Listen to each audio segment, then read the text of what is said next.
Walter Nash has spent 18 months becoming a killer. He has shaved his head, tattooed every inch of his skin, packed 30 pounds of muscle onto a frame that used to carry nothing heavier than a spreadsheet. He has walked into the enemy's fortress with a dead daughter in his memory and a knife under his jacket. Then he finds her secret room. Inside, his daughter's velour suit, her shoes, the ring he gave her for graduation. His hatred has never been more justified. His mission has never been more clear. But the story he is telling himself, the one he has built this entire new body and life around, is missing a single dangerous crack. He does not know it yet, but the trap was set long before he walked through that door. David Baldacci has built not a revenge fantasy, but a psychological pressure chamber. One critic called it a stress test of the modern self. When you wear a mask long enough, it stops being a disguise and starts being who you are. You will not be watching from a distance. You will be inside Nash's head for every discovery, every misjudgment, every moment the ground shifts beneath him. And the waiting, the slow, brutal waiting for the crash, is the whole point. Episode 1, Vertical Bar, The Trap, and Extraction. A father who lost his daughter, now living as Dillon Hope, his shaved head and tattoos hiding his former life. That is Walter Nash, former financial executive, former husband, former father to a dead girl named Maggie. He sits on a private jet heading for Hong Kong, his body transformed by 18 months of brutal training, muscle layered over a frame that used to carry nothing heavier than a briefcase. His scalp is shaved clean. A dragon coils from his right shoulder down to his knuckles. He looks like a man who could kill, which is exactly what Rhett Temple needs him to. B. Temple, the CEO of Cyberitic Investments, and Nash's former boss, leans close in the cabin and whispers that Steers is more than just a business partner. She is a global drug lord, responsible for distribution networks that stretch across continents, and she has a mole inside the FBI. Temple says this with his voice barely above a breath, his eyes fixed on the window, as though the clouds outside might hear him. Across the aisle, Lynn Ryder, Temple's security chief and Steers' woman, watches them both with open hostility. She knows what Nash is, or at least she suspects. Nash says nothing. He has already made his decision. The mission that brought him here, the FBI's operation, his daughter's murder, all of it leads to Steers. He will take her down, or he will die trying. The jet touches down in Hong Kong, and a man with Ryder's name on an iPad leads them to a Mercedes van. Armed men flank Nash and Temple on both sides. The van passes through a tunnel under Victoria Harbor and emerges into the Kowloon daylight. They stop at a high-rise in Hong Kong, take a glass elevator skyward, and step into a penthouse where the air smells like money and threat. Steers waits for them in a room with floor-to-ceiling windows. She has porcelain skin and long black hair, and she moves with the controlled stillness of someone who has never been challenged and survived. She tells them to sit. She has them searched. Nash's Glock is taken from him. Then she raises the gun, his gun, and shoots Lynn Ryder in the head. The sound is flat and final. Ryder's body crumples, and Steers stands over it, her expression unchanged. She hands the weapon to a guard and says, "Clean it and keep it." Then she turns to Nash and Temple and informs them that they are now accomplices to a murder committed on Chinese soil. The gun will be held as evidence. They will do exactly as she says, or they will be handed over to Chinese authorities and executed. Temple goes white. Nash keeps his face still, but inside he understands that his margin of error has just dropped to 0. Steers tells them that her mother is being held in a private prison in another country. She will be freed. Nash and Temple will help, and in exchange, they will be allowed to live. The scars that never heal. That night, Nash lies awake in his seafoam green bedroom and decides to kill her. The logic is simple. She can frame him for Ryder's murder at any moment. His only leverage is proximity, and he is standing inside her house. He will find the right moment, and he will end her. But first, he needs to understand in the mission. Temple tells him what he knows. Steers' mother is named Masuyo, held in a private prison in Myanmar. Steers herself killed all her siblings in a survival contest to take over the family business. Temple says this with a shudder. Nash writes on a piece of paper. The apartment is bugged, and tears it into pieces. A knock comes at the door. The mission is beginning. Steers briefs them the next day. She shows them footage of the prison, a concrete block in the Kachin Hills. The plan is not to break in, but to ambush an ambulance carrying her mother out. A bribed guard will stage a medical emergency. The ambulance will travel 15 minutes before the ambush team. A group of Pakistani steers has hired, overtakes it. Nash and Temple will be at the ambush point. They will subdue the guards, take Steers' mother, and escape by helicopter to a secret World War II-era airstrip near Mandalay. From there, a jet will fly them to Hong Kong. Nash questions the plan. He suggests a direct helicopter flight to Mandalay. Steers counters with her secret airstrip and reminds him that failure means being handed over to China for Ryder's murder. Temple looks sick. Nash says, "And what do we get if we succeed?" Steers smiles. "You get to live." 2 nights later, Nash wakes with a chemical rag over his mouth. He fights, but the darkness takes him.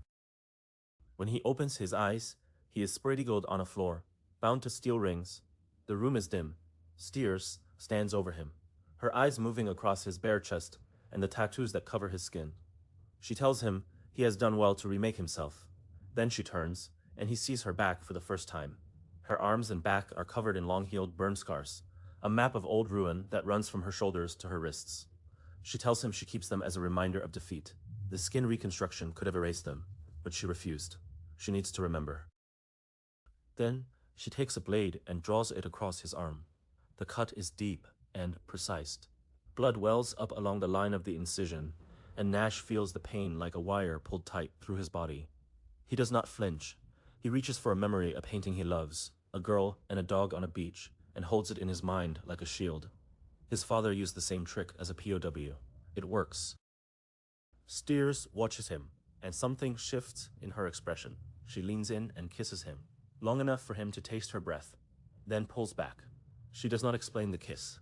She leaves him on the floor, bleeding, and disappears into the dark. He lies there, his arm burning, and knows 2 things. She will never let him go, and he will destroy her anyway. Into the killing fields. The Cessna lands on a World War II runway near Xinjiang in Myanmar. The air is thick and wet. 2 muscular men meet them, drive them to a hut, and tell them they are on their own. No plan, no backup, just a promise that someone else will meet them farther in. Nash checks his weapons, a Glock and a Beretta, and keeps them close. Temple has nothing. They sit in the hut and listen to the jungle breathe. The next morning, a box truck arrives carrying 3 guides. Thura, a large Burmese man with steady eyes. Zaya, his quiet partner. And Amrita, an Indian woman with sharp features and a hidden hunger. 5 dirt bikes are strapped to the truck bed. They ride for hours on mountain trails, avoiding checkpoints, the bikes bucking over roots and mud. At night, they camp in a rotting shack. Amrita sits close to Nash and asks about his gun, his boss, his reasons for being here. He says, unfinished business, and immediately regrets it. She asks him to take her to America. He says nothing. Days pass. They switch to horses. Nash learns to ride on a sturdy mountain pony. Zaya teaches him, patient and silent. On the 3rd night, a Kia soldier tries to steal their horses. Nash kills him with a single shot. Zaya is hit in the return fire, a bullet through his face, and dies before he hits the ground. Thura orders them to flee. Amrita pulls away from Nash, telling him their conversation in the shack was a mistake. She is all business now. They reach Maikiina, and Nash begins to see the shape of Steers' double cross. Thura is nervous, evasive. The plane tickets are suspicious. The whole mission feels like a setup. He tells Temple, "She wants us dead. She wants us to be the American patsies who tried to kidnap her mother and got killed in the attempt." Temple believes him. They agree to deviate from the plan. The girl who sold her soul. That night, Amrita appears at their hotel and suggests dinner at a restaurant called the Green Bird. She warns them that Thura may betray them for a reward. She shows them a newspaper, a bounty on the men who killed a Kia soldier. She says Thura is the kind of man who would sell them. Nash watches her eyes as she speaks. He does not fully trust her, but he needs information. After dinner, they walk through an alley. Amrita stumbles. Nash bends to help her. She steals his gun. It happens in half a second. She has the beretta pressed against his chest, and her face is no longer desperate. She is calm. She tells him the betrayal was her plan all along. The reward was real, and she intended to collect. She does not see Thura coming. The knife enters her back and pierces her heart. She drops the gun and falls, and Thura stands over her, his face unreadable. He pulls the blade free and wipes it on her jacket. He says, "It was wrong to kill unarmed people." Nash stares at him. The man he had suspected of being the traitor has just killed his own friend to protect the men he was hired to guide. Nothing is what it seemed. They bury Amrita in the jungle, and Thura leads them to the slow ferry on the Irrawaddy. The ferry takes a full day, floating past villages and pagodas, and Nash watches the water and thinks about how close he came to dying for a lie. On the ferry, Temple tells him about his father. The old man was a brute who forced Temple into the business with steers. Temple's mother killed herself after the divorce, and the father covered it up as an overdose. Temple saved his own life by offering his arm as a scar instead of his throat. He tells Nash about his half-sister Angie, the only person he loves. Then Temple says something that makes Nash's spine tighten. Steers' mother is really Chinese. Temple says he heard Steers call her Dai Lu. That means lead the way. The Japanese name is a cover. Nash files this away and says nothing. The bomb maker's gambit. In Bamo, Thura drives them to the airport and points out the prison, a concrete compound protected by bribes. The junta and the Kia both take payments to stay away. Thura had a cousin who worked there as a guard. A black forerunner arrives. 2 armed men board a plane that has just landed, search it, find nothing, and drive back into the city. Nash recognizes them as the ambush team, the Pakistani steers hired. They expected to find Nash and Temple on that plane. The fact that they are still alive means the Pakistanis are hunting them. Nash decides to watch them instead of running. They follow the forerunner to the Friendship Hotel. A family checks in, 2 men, a young woman and an elderly woman. Thura slips inside, bribes a clerk, and overhears the Pakistanis talking about people on a plane not being on the plane. Nash has a new plan. He will let the ambush team stop the prison ambulance, kill the guards, and take Steers' mother for themselves. Then he and Thura will take her from them. He needs explosives. He buys stump remover, potassium nitrate, and white sugar. He finds battery casings. He borrows a kitchen and mixes the slurry over a stove, then coats a shoelace as a fuse. The result is crude but lethal. He follows the young woman to a pharmacy. She buys digoxin, a heart medication. The elderly woman has a heart condition. Nash files this away. Thura shows him newspapers reporting the search for Zaya's killers. Thura tells him he will leave Myanmar after this mission. He will take the money Temple promised and find a new life. Nash nods. He owes Thura his life. On the 3rd day, the Pakistanis drive out of Bamo. Nash, Temple, and Thura follow. They park a mile from the ambush point and watch the Pakistanis set up. 6 men with heavy firepower, plus the driver and the elderly woman. The plan is to stop the ambulance, kill the guards, and take the prisoner. Nash plants his bomb, a gas can with the slurry canisters wired beside it, in the grass on the far side of the road. Then he waits. The ambulance arrives. The Pakistanis trigger their device, a long slat with steel blades that flips up and shreds the tires. The ambulance skids and stops. The guards jump out, weapons raised. Then Nash lights the fuse. The explosion is bigger than he expected. The gas can erupts, and the slurry canisters detonate in sequence, sending a wall of fire across the road. The blast kills 3 of the Pakistanis instantly. The 4th is burning. Nash shoots him as an act of mercy. The elderly woman runs. He catches her and forces her to the ground. Then he enters the ambulance. Steers' mother is a small, white-haired woman with hooded eyes and a stillness that reminds him of her daughter. She looks at him without fear. He tells her the prison guard who helped stage "This is dead," and they need to go. The plan was to use the elderly woman as a decoy. Nash has her put on the mother's clothes and sit in the ambulance. He tells the inside guard to claim he fought off the kidnappers. The decoy will play her role for a few hours. Then he leads the mother to the helicopter. The flight to the secret airstrip is silent. She watches him with curiosity. When he hands her a false passport, she smiles, a thin, knowing thing. He knows then that he has just delivered a monster to another monster. The cost of survival. They land in Hong Kong. Thura receives legal papers.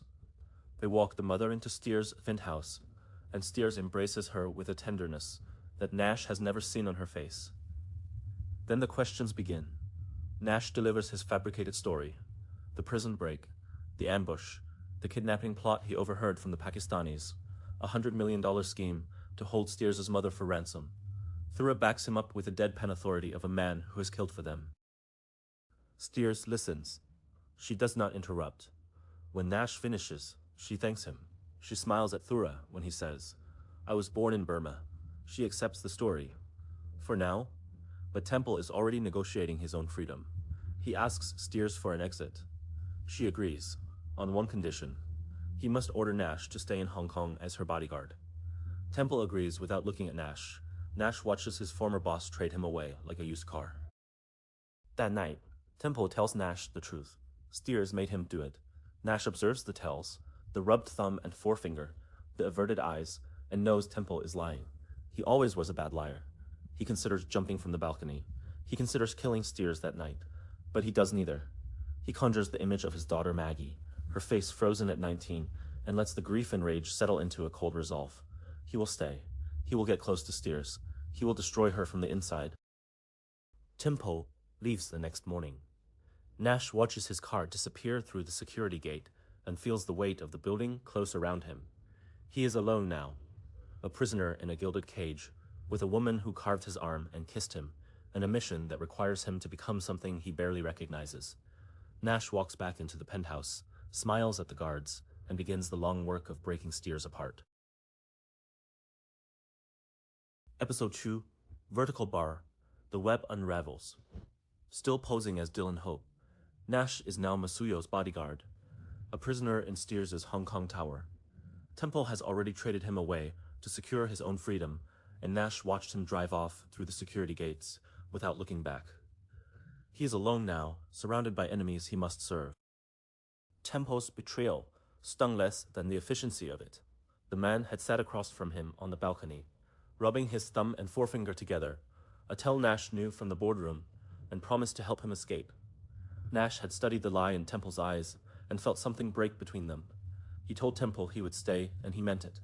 Not because Steers ordered it, because staying was the only way to kill her. The decision crystallized when he conjured the image of his daughter Maggie, her face frozen at 19, and let the grief settle into cold purpose. He would stay inside Steers' house. He would earn her trust, and when the moment came, he would end her. But first, he had to survive Masuyo. The old woman emerged from her room the next morning and immediately took command of the household. She insisted on sitting at the head of the dining table, pushing Steers aside without apology. She demanded a full business update, asked for names and numbers, and when she grew impatient with her daughter's evasions, she forced Steers to show her scarred arms. Nash watched from the corner of the room as Steers rolled up her sleeves, revealing the burn-scarred skin she kept hidden from the world. Masuyo studied the damage without flinching. "You keep him close," Masuyo said, nodding at Nash. "Is it because you need him, or because you want him?" Steers did not answer. Later that day, Steers offered Nash the job, $2 million a year, to guard her mother, full access to the estate, women whenever he wanted, and freedom only within the compound walls. He accepted with the faintest smile, recognizing the gilded cage for what it was. Thura was thrilled when Nash told him $1 million for a former guide who had killed for them, but Nash felt the weight of the chains. Masuyo summoned the same afternoon. She told them they worked for her alone, not her daughter. She stared at Nash with eyes that missed nothing. "How do you know my real name?" she asked. Nash had slipped and called her Dai Lu once, the Chinese name Temple had overheard. He gave a vague answer about hearing it during the rescue, but Masuyo's suspicion did not fade. She let the question hang between them like a blade. And then, to make her dominance absolute, she took Nash to Kowloon Park twice a week. On each trip, she bought ice cream, used the public toilet, and left the empty container on the same bench. On the third trip, Nash saw a young man rush up and retrieve it.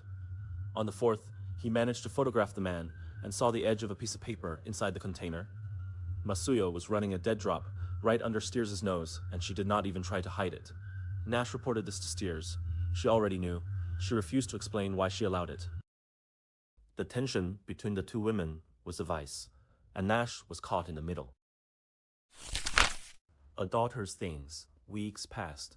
Nash found a payphone and left a detailed voicemail for FBI agent Reed Morris, updating him on Lynn Ryder's murder, the one Steers had faked with a blood pack and a fake gun, and the escape from Myanmar.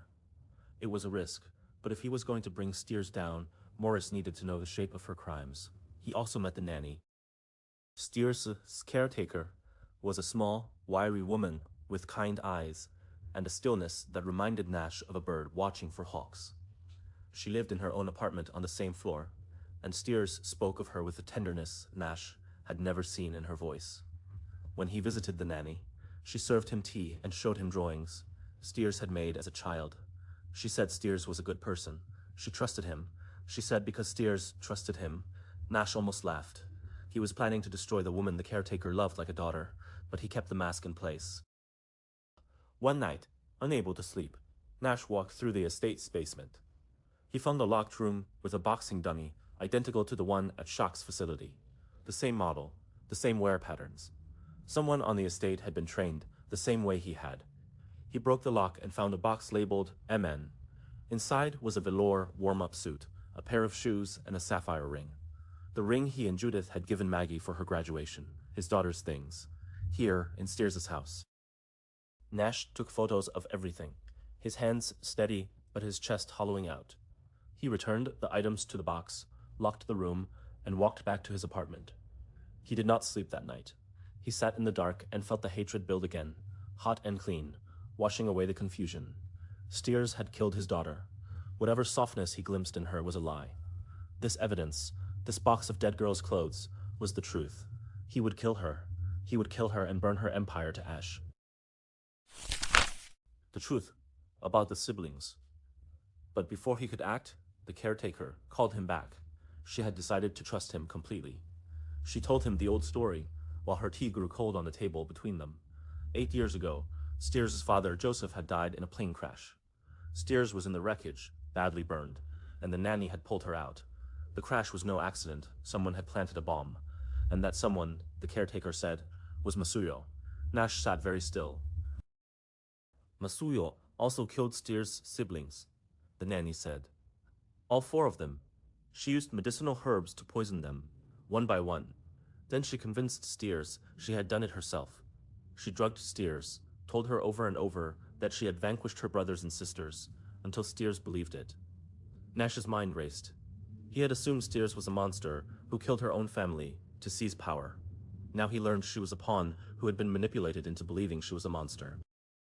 Steers' real father is Chinese, the caretaker added, not the English husband.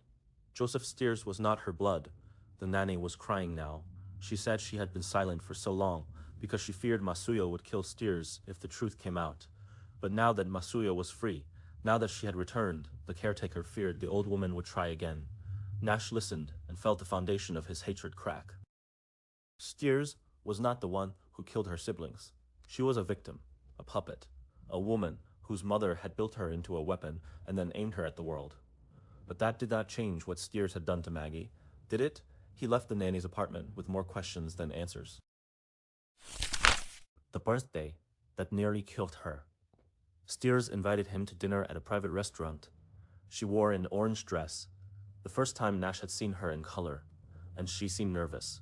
She told him she wanted a friend she could trust, someone who saw her as something other than a monster. She asked him to call her Victoria-san. Nash accepted the invitation while his hand itched for a weapon. He could kill her right now. A quick slash across the throat and the empire would crumble. But he thought of the box in the basement, and of the caretaker's tears, and of his daughter's ring. He let the moment pass, then a cake appeared.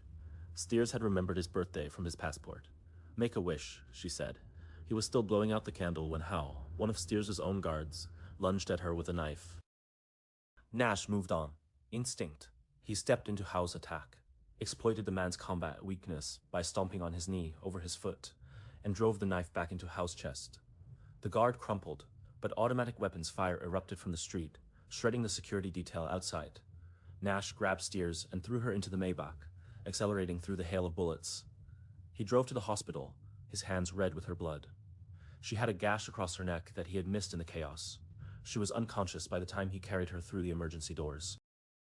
The nurse told him he had saved her life. Nash stood in the corridor, covered in blood, and realized he had a choice. He could have let her die. He had thought about it. Let the bullet take her. Let the knife finish her. But he had not done it. He had saved her, and now he was bound to her by a debt she did not owe. The ghost of Lynn Ryder. Steers recovered slowly. She declared Nash her sole protector, refusing a new security team. She thanked him with a vulnerability that made him uncomfortable. Then the severed head arrived. It was packaged in a box, the elderly woman who had been used as a decoy in the Myanmar rescue. Her face was preserved, her eyes open. A warning. Steers examined it without flinching. She knew someone was hunting her. She suspected her mother, but she could not prove it, yet. Weeks later, as they prepared to move to Steers' estate in America, Nash took a late-night walk with Thura. The guide was still haunted by the woman he had killed. Amrita deserved better, he said. We all make choices. Nash nodded. He had made his own choices. He had told Steers he would be her friend. He had meant it as a lie. Then he saw the woman step out of a cab in front of the building. It was Lynn Ryder. Alive, Nash confronted her in Steers' office. Ryder looked terrified. Steers entered and closed the door. Explain, Nash said. Steers told him the truth. The death scene in the penthouse had been staged. A fake gun with a blood pack, a wireless remote, an actress playing dead. She had done it to control him, to bind him to her, with a shared crime. I needed you to believe I was capable of anything, Steers said. You are capable of anything, Nash replied. Steers' composure broke. She pulled a real gun and pressed it under her own chin. I killed my siblings, she said. I am the monster you think I am. The nanny burst in and knocked the gun aside. Steers collapsed into her caretaker's arms. Sobbing, Nash watched and felt something he did not expect. Pity. The man who owns everything.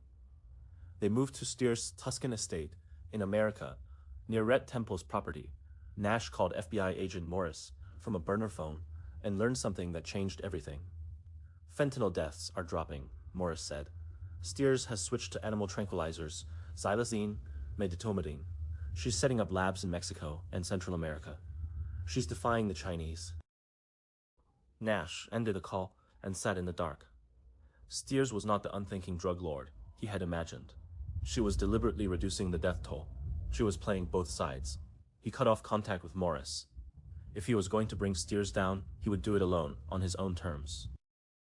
The cartel leaders arrived. Steers proposed a unified structure, under a rotating chairmanship, shifting assets from cryptocurrency to gold and real estate. The cartel bosses accepted. She showed them the scar on her neck as proof of Chinese assassination attempts, cementing her break with her old masters. Then she told Nash about Connor Lord. The man arrived in a $9 million helicopter, unarmed, exuding absolute confidence. He had no security detail. He did not need one. Steers met him in private and offered to sell her entire criminal enterprise for $1 American. Nash photographed the buyer and sent the image to Morris. The FBI did not recognize him. He owns half the governments in the world, Steers told Nash later. He builds AI-driven surveillance states. He is the man who ordered the attack on the United States through opioids. I was his agent. Then why are you selling to him? Because I am done, and because I have a conscience, whether you believe it or not. Nash did not believe it, but he was beginning to wonder. The poisoned heart. Thura came to him with a photograph. It showed his cousin, a former guard at the Myanmar prison. My cousin says Masuyo was never there. Thura said she was never a prisoner. Nash stared at the image.